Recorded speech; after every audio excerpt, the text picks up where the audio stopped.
So, guys, I'm Clint Bishop. I'm from the state of Alabama. Most of the stuff in there is true. December 5. I'm the media director for the National Party, and I joined back last year. Just a little bit about me. I joined last year. I was a Ted Cruz supporter. I thought Ted Cruz was the Constitution god. I came here, saw the light, and hey, I'm a lifer now for the Constitution Party. But and we can thank a lot of new people here. We can thank the Castles. Ran a great campaign, pulled a lot of great people into this party.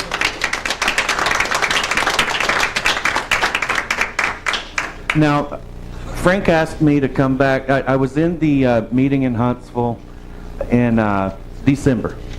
He had me do a presentation called Acclimate or Perish, social media. And it's basically saying that we have to come around, get up with the times, or we're going to die as a party. We're getting left behind by a couple of different parties. And we have people on our heels, which I'm going to talk about here in just a few minutes. But he asked me to come today, for those that weren't here, do a recap, which I don't think you really want because it was an hour and 15-minute presentation. So I'm going to cut that down. I'll recap a little as I'm going and updating, but he wanted an update on where we're at and what progress we've made and what's left still to be done. There's still so much to be done. All right, so with that, there were three very specific and special speakers there were three messages that Frank wanted to get out at the December meeting. Gary Welch, who is now the communications director, he wasn't at the time. I really wish he were here. He has a lot of good stuff. A lot of you guys have probably received his videos talking about the three pillars, about the party's branding and messaging, the things that we should focus on. He's a marketer. So he's trying to help us market ourselves better to the public. A couple of the main points, and I had addressed some of these issues as well. A couple of the main points was that we needed simpler messaging. We tend to address 1,000 small things instead of having a general, simple message. Small government, we're Christian, we're for great ethics, we're for, again, just small government and liberty. And those are the things we need to be focusing on. And we need to target the appropriate demographics. With no social media, you're not going to reach any young people whatsoever. Young people don't have landline phones anymore. You're not going to get them in cold calling. You're not going to get them with mailers. They don't check their mail. Everything they need is email. So that we're not going to get the people that are needed to make the party grow. We'll have everyone getting older in the party, dying out or retiring, and then we'll be left with no one. So this election cycle was great because it did bring a lot of fresh faces and a lot of fresh ideas into the party. Now, my presentation again was partially about social media and partially about organization. On the social media aspect, we needed to modernize our image. We had a website that worked well for us, did great for a lot of years, but there were certain things that it needed. So we worked on our image, which I'll go over again in just a few minutes, but we needed to modernize that, and we needed to utilize the free, inexpensive, cost-efficient means of marketing available to us, which is things like Facebook. There's I'm not sure people are aware, but you can promote or reach 1,000 people, 1,000 impressions for $5 on Facebook. That's reaching a lot of people. Organization, it's no secret that we were not very organized, especially if you were here last year and around April or May. We were not organized at all. So we needed to improve communication and listen to our supporters, especially the new ones. And we needed to utilize our vast pool of skilled volunteers to complete tasks. Now, just talking about the website, I know absolutely nothing about web design myself. So I needed a team of people to do what companies charge thousands of dollars for. I'm not sure if you've ever had a website built by a private company, but it's expensive. It's very expensive. We had all volunteers. We didn't pay a penny for anything. The only thing that we had to pay for were a couple of images that we used. You know, we have to be careful with licensing and things of that nature. So we had to buy a couple of images, which I think came to $50 or $30, something like that. But that's the only money we spent on the entire website. So utilizing those volunteers, oh man, that was priceless. That was priceless. We also have marketers, graphic designers, people who are professionals to make things like this. So, guys, this was utilizing our volunteers, people who are volunteering to help us, is something that, man, again, it's just priceless. It's something that we can't ignore. People who are stepping up and asking, how can I help you? We have to step in right away. If you have somebody contacting you in your state, take advantage of it right then. If they're that interested, if they're willing to offer thousands, in this case it was thousands of dollars worth of volunteer work, man. And one in particular, Mrs. Rebecca Seeley out of Wisconsin. She built the entire website. She owns a website development company, and she did this all for free. I was on the phone with this lady, or on the phone or on Messenger with her, day and night for probably 2 months. I mean, this was a vast undertaking, and she donated all of her time to it. She did that, and she also helped with the design. She was the main brain behind the design here. We had an entire team, but she was one of the main brains, and she actually ended up developing the theme here and the logo. Carolyn Cosby was here for ballot access. Carolyn couldn't make it today either. I really wish we could have had her show up. So, simple messaging. Don't be the party of no. Let's talk about what we do stand for. Not to delve too far into my dark past, but my ex-wife in Tampa, Florida, worked for Home Shopping Network. And she used to come home every day and say, I got in trouble again today. I say, well, what'd you get in trouble for? Your customer service on the phone. Well, how could you get in trouble? Did you scream at somebody? No. I said no. So what do you mean you said no? They asked me a question, the answer was no, so I said no. I said, well, what were you supposed to say? Well, I was supposed to bring it around to a positive and tell them what I could do.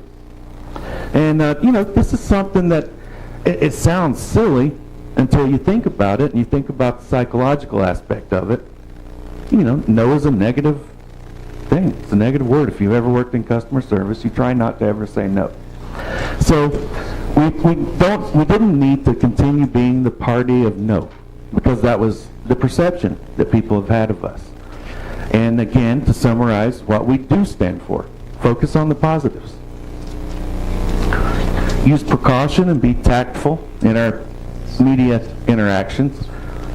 We had a couple of gaffes in the past couple of years that cost us a lot of potential supporters during the last presidential campaign. And while simplifying our message, don't be so generic that all the other parties can claim the same. Now, who here has heard of the integrity, liberty, and prosperity? So most people have heard the new motto that Gary and I developed in conjunction with the grassroots people on Facebook.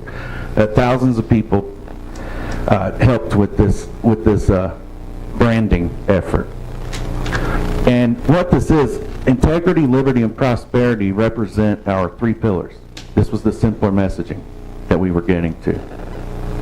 Now, we wanted something that couldn't be claimed by others. And I can't really think of many people that have a D or an R by their name that can say, you know, they have the integrity of someone you would want to be representative. You know, Republicans can't say that they only allow people to run with their party who have integrity. They also, neither party can claim to care about prosperity. You know, the Republicans claim to. They claim to be free market, but we all know that that's a lie. Liberty, you know, the Libertarian Party, they don't want liberty, they want full freedom. And the gentleman, Mr. Riccardi there, he touched on this. There's a difference between all-out freedom and liberty. You know, all-out freedom infringes on the freedom of others. If you have the freedom to kill, then, you know, somebody else loses their freedom to live. So there's a difference. So we decided to go with liberty.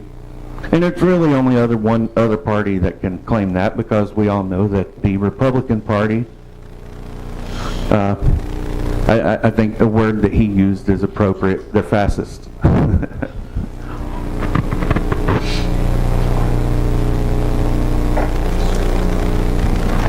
Target the appropriate demographics.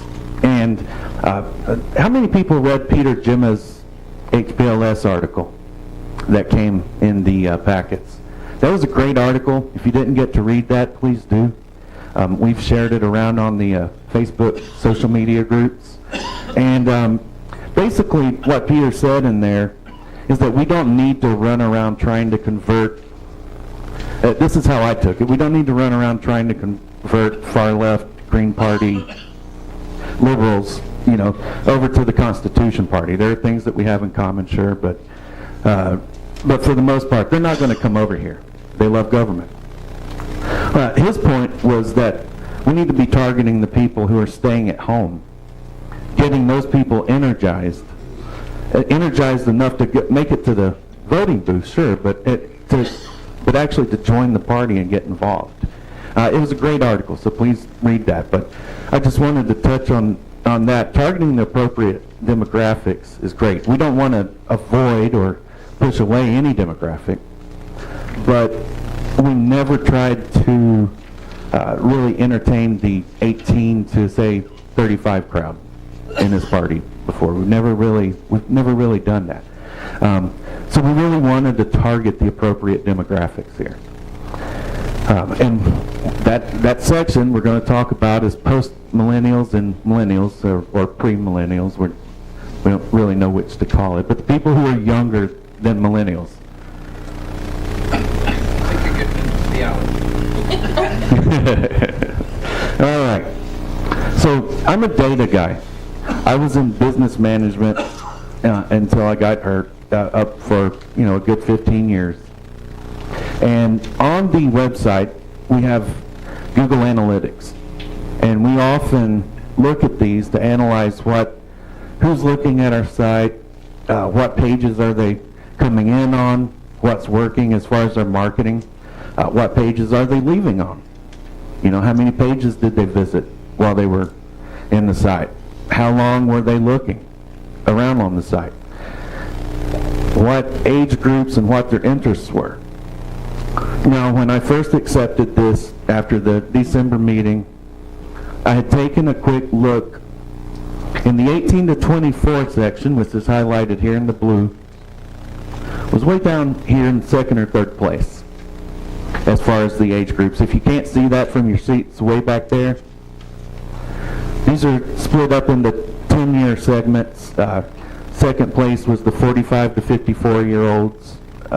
This is from February, since we've built the new website up until now. 55 to 64-year-olds third. 25 to 34 is fourth. And then 35, 44, and then 65 plus is at the bottom. So it's actually the very opposite of the image of people have of us. A lot of people think Constitution Party, and they think we're all 65 plus. You know, that's who cares about the Constitution Party. And as you can see here with the charismatic young gentleman from New Jersey, that's not the case. You know, and that's not who, we don't need to ignore these people, they're important, but we don't need to settle on just those that are coming to us. Now, once we rolled out this new marketing with the new, more modern imaging and branding, the catchy motto to match the 3 pillars, the simpler messaging, the 18 to 24 crowd popped up to the top here. And they account for almost 1/3, 31.58% of our website visits on our national website since February. That's remarkable. I mean, that when you're looking at, you know, 6 different age groups, that is remarkable. Now, that's actually not a good thing if we turned around and looked over here at the bounce rate, or the page and sessions, or the average session duration, and any of these 2 were lower. You know, if they didn't look at a lot of pages, if they just came in, looked at the home page, and left, that's not a good thing. Doesn't matter how many of them came. If they come in and they average 1 minute apiece on the website, that means they're coming in and leaving. So that's not a good thing either. Bounce rate is just kind of telling you what percent come and just bounce. Where do they go? So you want a lower percentage there. And if you, I'm not sure if you guys can see from way back there, but they have the top bounce rate, the top pages, sessions per visit, and the top average session duration.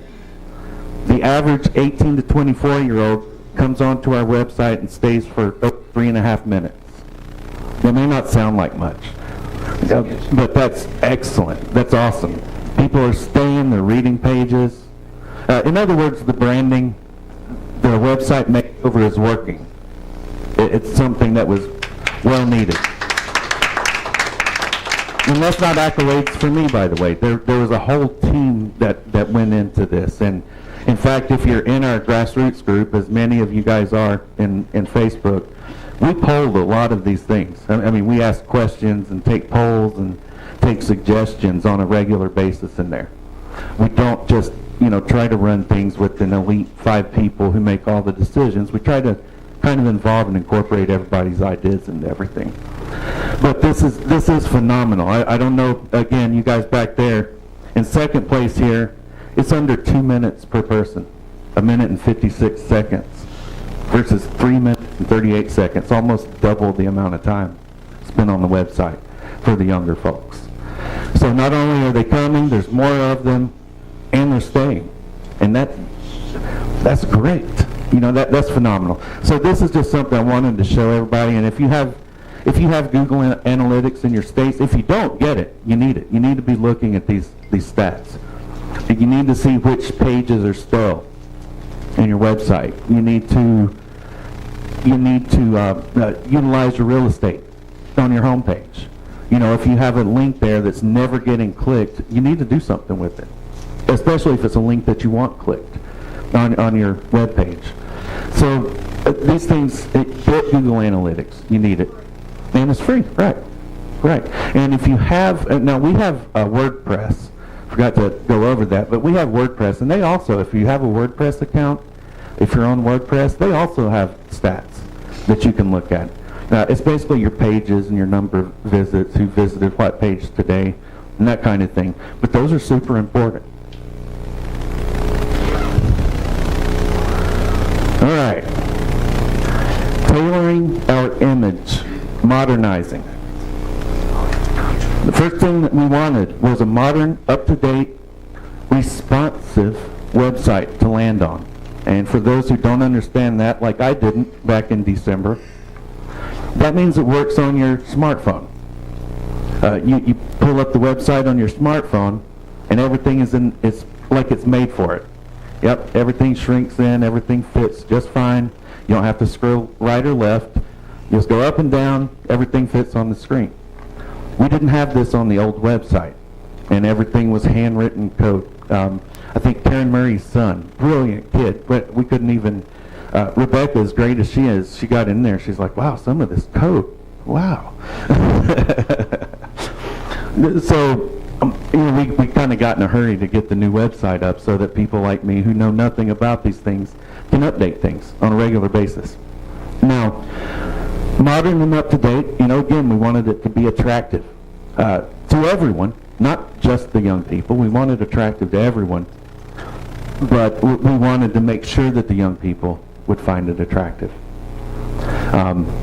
Needed to be easily navigable. Needed to be able, from right there on that front page, to access it. First off, look around and see where you need to go and go there, and you can get there. You need the buttons in the right place, the right links, you need the right menus, all of that good stuff. It needs to be easily navigable. Needed to be easily updated by novices. That was something I mentioned already. I had a hard time updating the old site for the 2 weeks that I was on it.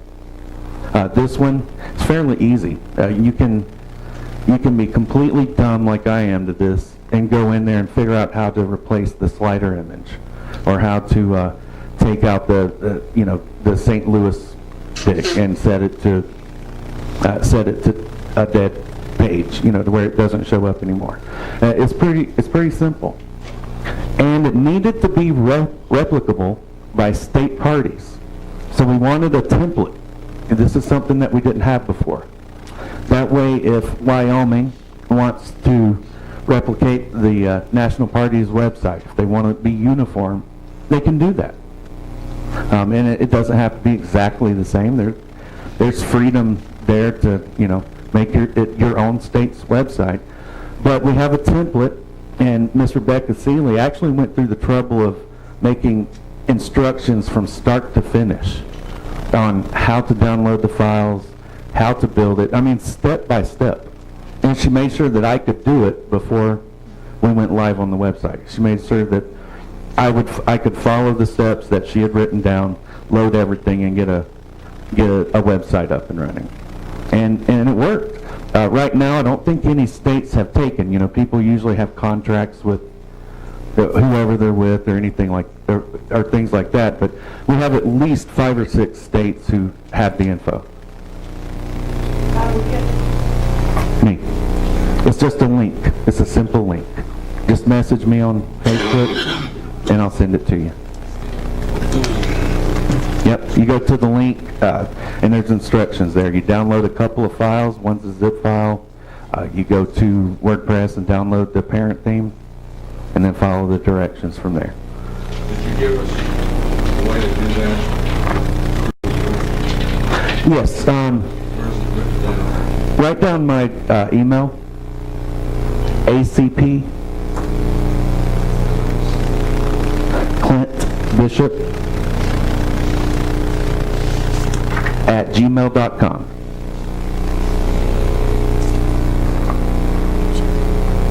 Just email me. I need the info punk, and I'll send it. Come. Just say I need the info punk. Yeah, and I'll send it. I answer to anything. Yeah. Yep. No, sir. No, sir. No dots. Is that like the stuff you set fireworks off with? Right. All right. And again, a modern, more attractive logo to youth, and a short but relative motto to tie in with our new messaging, the 3 pillars. And that ended up being integrity, liberty, and prosperity. So,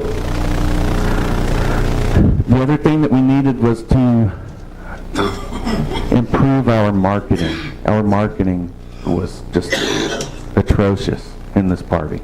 And it's still nowhere near where it needs to be. I'm not a professional marketer. Gary is making some strides. He is, and he's the communications director. But one of the things I talked about was where our focus should be. We can talk about magazines, television, social media, radio, newspaper, direct mail. How expensive is it to market in each one? Now, if you look at this chart, dollars spent per 1,000 impressions. This is to reach 1,000 people. The old direct mail manner that most of us are accustomed to in this party is by far the most expensive way to reach people. Now, you can drill down to the demographic you want if you get the right mailing lists, and I'm not saying that it's something that should be ignored at all costs. In fact, the company was going to talk before me, they do some direct mailing, and they're back there now. They'll be talking about these things. But as you can see, you don't want that to be your primary manner of marketing in your state parties. And we didn't want that to be the deal in our national party as well. Radio, $125 average per impression. Magazine, $100 average per 1,000 impressions. And it goes down from there until you get to online search or digital advertising, anywhere from $1 to $5 per 1,000 impressions. That's amazing. When you look at this in comparison, wow. So where do we want most of our advertising to come? And I should actually say $0, because a lot of this stuff is free. You know, we have groups with 8,000 people in them. We have a page with 33,000 likes, and the second we put something out on that group, at least a couple of hundred people read it immediately. You know, so some of this is actually free. So we'll say $0 to $5. So knowing where your marketing should be coming from is amazing. All right, social media site popularity. This is something that I had forsaken. I didn't even look at this back when I took this position, but Facebook has the most users by far. If you look at YouTube runs halfway there. They have about half the users of Facebook. Now the thing about YouTube, and somebody can correct me if I'm wrong, but I think it's pretty expensive to advertise on there. Is that true? Anybody looked into it? Okay. I think it's kind of expensive to advertise on YouTube. It's something I have to look into a little more. But Instagram. Now on Instagram, Facebook, I think, owns Instagram. And when you advertise on Facebook, it usually couples with Instagram. So you can get more bang for your buck. You get 2 for 1. You create an ad on Facebook, and it runs on Facebook and Instagram at times. And then Twitter. And I always thought, man, I can't stand Twitter. You know, there are people who love Twitter, that they live on Twitter. Yeah, good point. But Twitter is something that I dropped the ball on keeping our Twitter account going. But it was more of my personal preference, which I try to keep out of these things. But I just thought, man, Twitter's just, it's ridiculous. You know, there's not a lot of people that use it. When I talk to 10 people, there's one person there that splits their time between Facebook and Twitter. But Melanie McDonald, who is in Connecticut, has recently said, guys, we've got to get our Twitter game going. And she has volunteered to take over the Twitter team for our party. And I'm going to be talking about that in just a moment. Now, this is a screen that anyone can access from their Facebook account. I just wanted to show how easy it is to advertise on Facebook. In the bottom left corner, there's a little thing that says advertising or ads or something of that nature. You just click on it. It creates a little account for you. This pops up. Now be careful, because I advertised something for Scott Bradley on our, it was for national, but it was Scott Bradley's video regarding the bombing in Syria. I advertised that out of pocket, and I turned around this month, and Facebook had charged me again for it, even though we hadn't ran any more ads. So be careful with it. Watch your account. Keep an eye on it. But it is simple, and it's very inexpensive. You can see there, $5 a day budget. You'd spend no more than $35 per week. You would reach 97,000 people potentially. And, you know, you get almost as many people on there for Instagram as you do for Facebook. Now, why Twitter? There was some research conducted in 2015 that shows that Twitter users tend to be heavier news consumers than those of other social media outlets. Nearly 9 in 10 Twitter users in the study, 86%, say they use Twitter for news, and the vast majority of those, 74% of them, do so daily. That's that's a pretty big number. So I guess that's why, it drills down to people who care about news / politics. They kind of go hand in hand. And the category of users that most visit our website, this is getting back to the interests of the people who visit our website, they are political / news junkies, was the category that Google Analytics named them. So that's why it's important. Have a Twitter account. Yes, sir. You're probably aware there are auto posting programs that will take your Facebook postings and automatically create a Twitter posting. That's an excellent point. I don't know that, and I don't. That would help, But that's yes. We are using Facebook a lot more. Yeah. That would help get the activity on the Twitter side. That's a great point. We need to do that. This is being live streamed, so Melanie McDonald, that's you. WordPress has the ability that everything you post on it, post to your Facebook account or other social media. Right. Same thing with MailChimp. You send out a MailChimp campaign, you can have it go to Facebook. Excellent. So see, guys, it's not that we didn't have this knowledge in the party this whole time. It's just we didn't put emphasis on it. And, we're finally doing that. And that's the main point of this. All right. Thank you. All right, the other thing was organization and communication. One of the biggest things that I've heard from ex-members of the party, because I talk to everybody. I don't know. I touched on this the last meeting, but when you go to a restaurant and you see the comment cards, those people there, they're not expecting to hear how great the service was when they leave those out. That's a beautiful plus if that happens, but that's not what they're expecting. They want to see the complaints, and what you do is you look at those, and if you have, if it says Miss Hospelhorn, my waitress Miss Hospelhorn was rude, I can say no, she's a sweetheart. Miss Hospelhorn is great. But if I see that 15 times every week, that means that the public thinks she's rude, and perception is reality.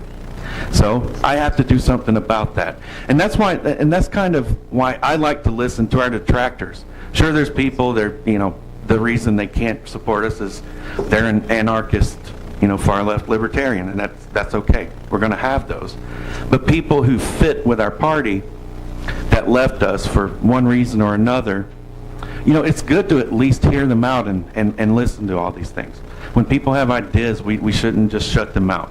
And we shouldn't just make excuses why we can't do it. We need to think about them and see if there's reason to those ideas.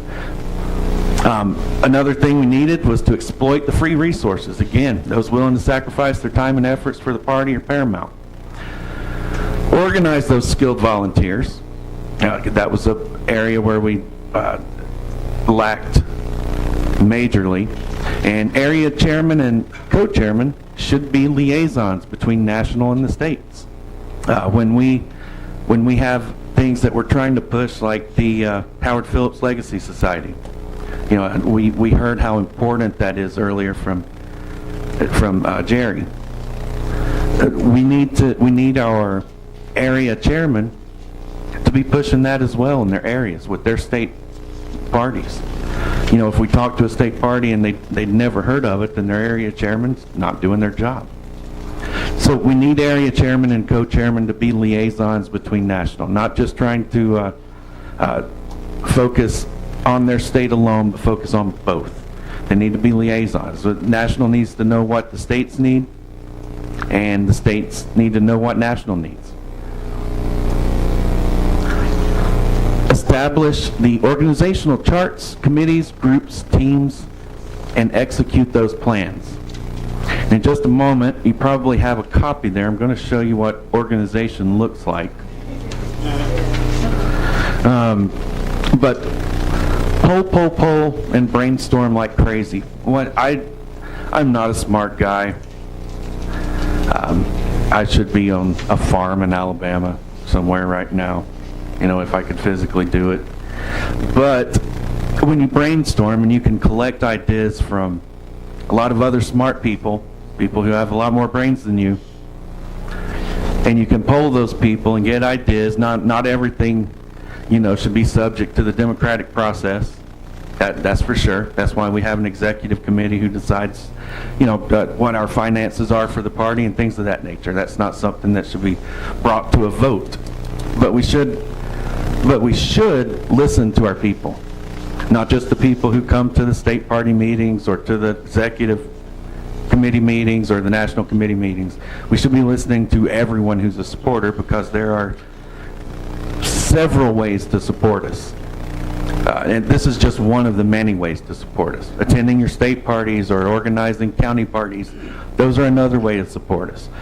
But there are people who spend, 60 to 80 hours a week on the internet supporting our national party just by posting posts on Facebook and spreading the word about the party, and they're just as important, in my eyes at least, as anyone else is. As Frank or myself or anyone else. Those guys are out there doing what others can't. Yes, sir. How do you poll? What do you mean? Just taking surveys. How do you do it? On Facebook? On anything, how do you do it? Yeah, you can do that on Facebook. Now, there are other things, like I think MailChimp probably has. SurveyMonkey? Right, there you go. Go on Facebook, and what do you do? You go into your group and create a poll. Go in like you're just going to make a post. One of the options there is to create a poll. You just create a poll. Keep an eye on it. Do they charge you for that? No. Right. And there are polls where you want to give the option to add your own answer, and then there's others where you don't. But yeah, it's a great way. Again, you don't want to. There are things that you don't want to decide by democratic process, but there are things that you want to hear people's opinions on, and it's a great way to hear what your supporters are thinking. All right. This is that organizational chart that you have in front of you, and this is something that I'd thrown together back in 2016, just thinking of a way to disseminate information for free for the party and utilize the volunteers that we had in the party. Now I can go into, I'll be going into a little detail, try not to bore you to death on this stuff, but you have a copy of this there, so I'm not going to spend a lot of time on it, but if you can take a look, and this is kind of the way that we have things set up. We do have an operational working social media council right now.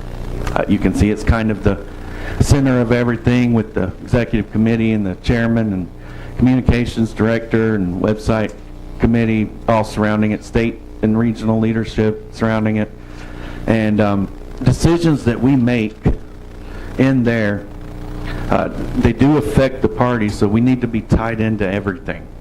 And that's kind of what this chart did. It tied everything together. Now, people don't know, a lot of people don't understand that when there's a post on Facebook on the national site, that if I posted it, it went through this committee, it went through this council. Anything that could potentially cost us supporters or end up being a gaffe, I like to get second opinions, because I have kind of a hot head when someone says something stupid on social media. So I don't want to, I don't want to be that guy that made that post that cost the Constitution Party back in 2017 and made it die in 2018 or whatever. So this is that's organization. All right, so progress.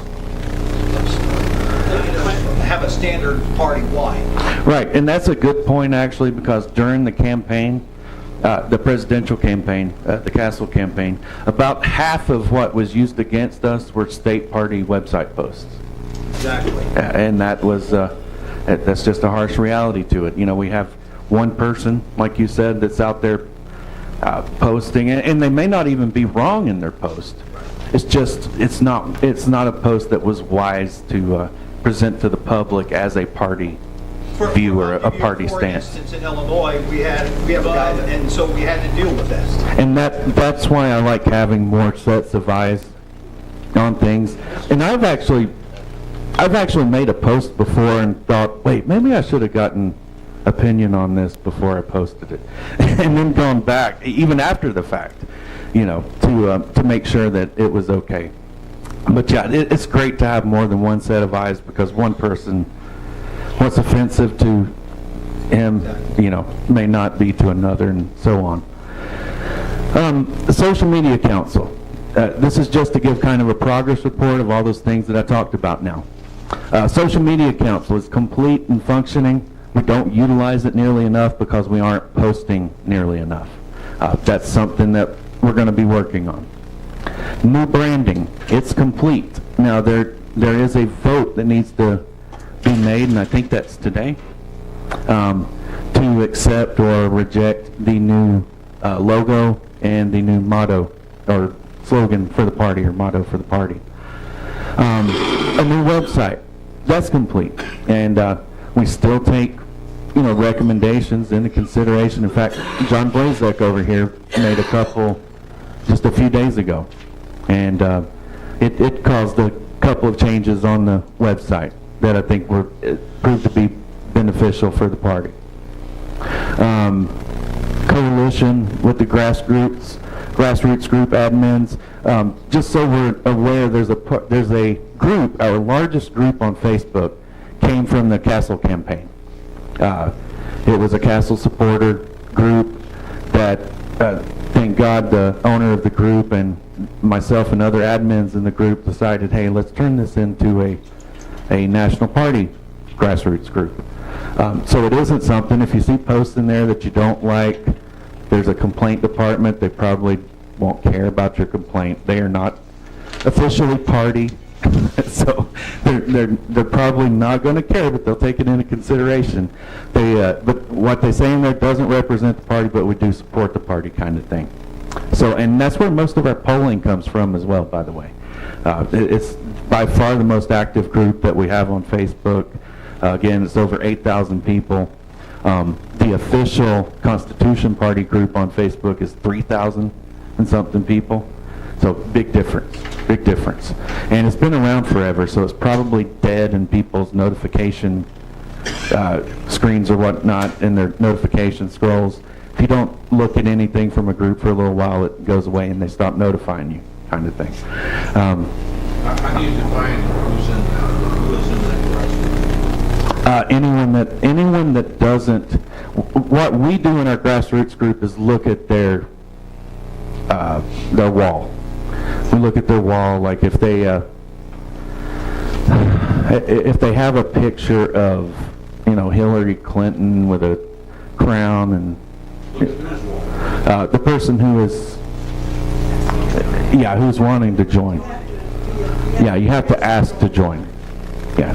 So we just make sure they don't look like they're going to cause trouble, kind of thing.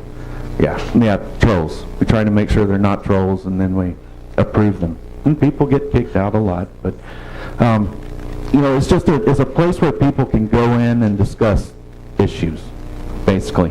I went through this in detail the other meeting, but your pages are more for putting out an official party stance or something that the party wants to share. You can advertise from your pages. You accumulate likes on your pages, and the more people that have liked your page, the better you can advertise, because you can advertise to those people and those people's friends, kind of thing. So you reach a potential. If you have 33,000 people, if your average people have, you know, 100 friends, you do the math. It can reach a lot of people. Is this a page on your website, a page on Facebook? Facebook. Yes, sir. Just have a separate page. Yeah, we have an official party page.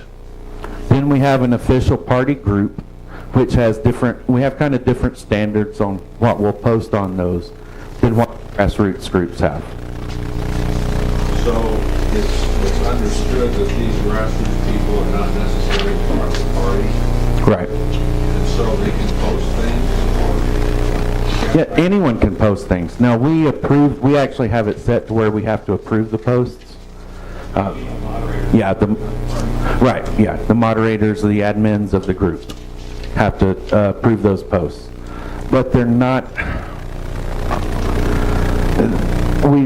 there are a few things that we try to avoid. I mean, we're still trying, we want people to join the party. That's why we, made the group or kept the group, so to speak.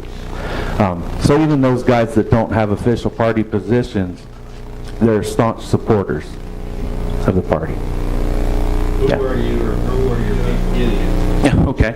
We have groups on Facebook we have one group that is an official group of the party.